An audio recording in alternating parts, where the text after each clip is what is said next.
નમસ્કાર, CB24 news સાથે હું રેશમા આપનું સ્વાગત કરું છું. તો અંડર-19 વર્લ્ડ કપમાં વિજય મેળવીને દેશનું નામ રોશન કરનાર ગુજરાતના બે તેજસ્વી ખેલાડીઓ 8મી ફેબ્રુઆરીએ મોડી રાત્રે મુંબઈથી અમદાવાદ એરપોર્ટ ઉપર આવી પહોંચ્યા હતા. બંને વિજેતાને આવકારવા માટે તેમના પરિવારજનો અને રમત પ્રેમીઓ દ્વારા એરપોર્ટ ઉપર ભવ્ય સ્વાગત કરવામાં આવ્યું હતું.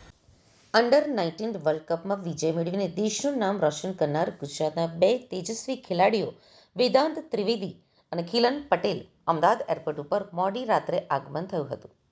તેમના આગમન સમયે પરિવારના સભ્યો અને રમત પ્રેમીઓ દ્વારા હાર પહેરાવી અને ગુલાબની પાંદડીઓનો વરસાદ કરીને ઉષ્માભર્યું સ્વાગત કરવામાં આવ્યું હતું. આ પ્રસંગે સમગ્ર એરપોર્ટ પરિસર વેદાંત ત્રિવેદી અને ખિલન પટેલના નામના ગુંજારવથી ગાજી ઉઠ્યું હતું અને પરિવારની આંખોમાં હરખના આંસુ જોવા મળ્યા હતા. મળતી વિગત અનુસાર બંને ખેલાડીઓ ઝિમ્બાબ્વેથી મુંબઈ અને ત્યાંથી અમદાવાદ આવ્યા છે. અરવલ્લી જિલ્લાના મોડાસાના ગૌરવ એવા ખિલન અનિલભાઈ પટેલ તાજેતરમાં જ અંડર-19 ક્રિકેટ વર્લ્ડ કપ જીતીને પરત ફર્યા છે. ભારતીય ટીમમાં પસંદગી પામીને તેમણે મોડાસા અને સમગ્ર અરવલ્લી જિલ્લાનું નામ રોશન કર્યું છે. તેમના સન્માનમાં સોમવારે 9મી ફેબ્રુઆરીના રોજ સવારે 9 વાગ્યે ભવ્ય સ્વાગત સમારોહનું આયોજન કરાયું હતું. આ સ્વાગત યાત્રા મોડાસાના APMC સર્કલથી શરૂ થઈને શ્રી ઉમિયા માતાજી મંદિર સુધી ડીજે સાથે વરઘોડા સ્વરૂપે આગળ વધ્યું હતું.